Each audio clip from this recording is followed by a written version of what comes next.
কিরে মিজান, মাইয়াটা কেটা? ভাই হ্যাঁ আপনি চিনেন না? ওই যে আপনাদের বাড়িতে কাজ করে না জয়নাল, ও হচ্ছে জয়নালের মাইয়া। কি কস তুই? এইটা জয়নালের মাইয়া? এত সুন্দর চেহারা।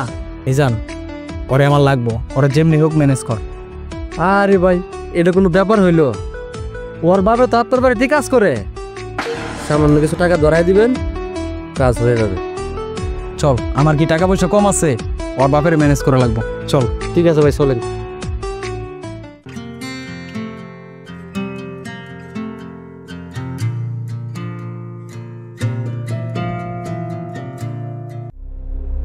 আলমিয়া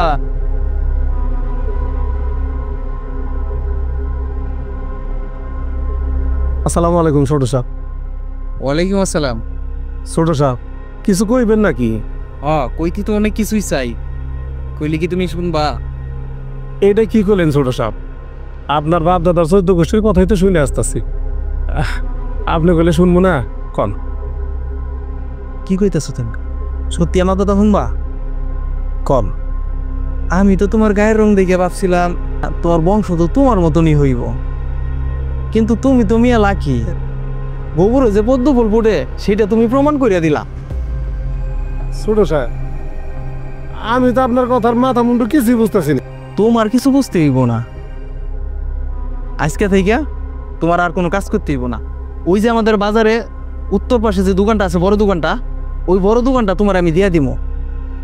আর এই নাও, এই টাকাটা রাখো, বিয়ের বাজার টাজার করতে হইব না। ছোট সাহেব কিন্তু আর এত কিন্তু কিন্তু করো না, তোমার মাইয়ের সাথে আমার বিয়ের ব্যবস্থাটা করো। বিয়ার পরে আমি তোমার 2 লাখ টাকা দিব। এটা কি করলেন ছোট সাহেব?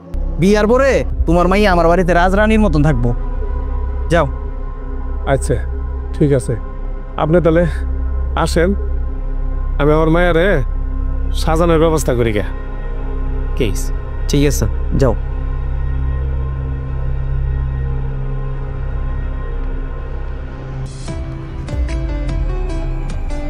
উফ, অনেকদিন পরে আশাটা পূরণ হবে।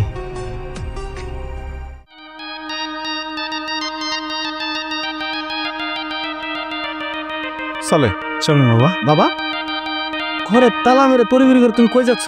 বাবা তুই আসিস ভালো হয়েছে, আমি তোরা তো খবর দেওয়ার পাই না, কারণ আমার কাছে তো কোনো ফোন টোন নাই। তোর বোন সাথী, হ্যাঁ, সাথে তোর সাথে কিছে ওরা কাজে বসে নিয়ে যেতেছি। বাবা যেহেতু তুমি আমার না জানাইয়া তৈরি করে বিয়ে ঠিক করছো, তার মানে পাত্রটা খুব সুন্দর হবো। পাত্র কেডা? কেন? ওই যে সুয়েল বাবাজি। কি এই সোহেল? হ্যাঁ বাবা তোমার কি মাথা ঠিক আছে? হ্যাঁ তুমি কি করছো? কার সাথে কার বিয়ে দিচ্ছ? বাবা তুমি কি ভুলে গেছো ওই সোহেল 1 নম্বর একটা বদমাস? বাবা এই গ্রামের প্রত্যেকটা লোকে জানে ও একটা লুচ্চা লম্পট, ও পার না ওর স্বার্থের জন্য এমন কোনো কাজ নেই। বাবা এমনকি ওর নিজের বউকে নিজের হাতে মেরে ফেলেছে বাবা, শুধু স্বার্থের জন্য। ও স্বার্থের জন্য পারে না ওর বাবা মাকে মারতে, আর তুমি কিনা বাবা আমার বোনকে তুলে দিছো এরকম একটা লোকের কাছে। না বাবা আসলে কাহিনীটা কি বাবা খুলে কত? ছোট সাহেবের বাড়িতে তো আমি কাজ করি দীর্ঘদিন যাবত, তুই তো বাবা জানোসই, ওনাদের খাই ওনাদের পরি। উনি আমার সাথীরে দেখে পছন্দ করছে, তাই আমার কিছু টাকা দিল।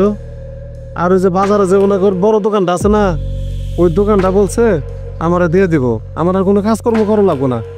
আমিও ভাবলাম তুই শহরে আসস, আমারও একটু লাভ হবো, দোকানটা করতে পারবো। এই বুড়া বয়সে বাবা কাজকর্ম আর ভালো লাগে না।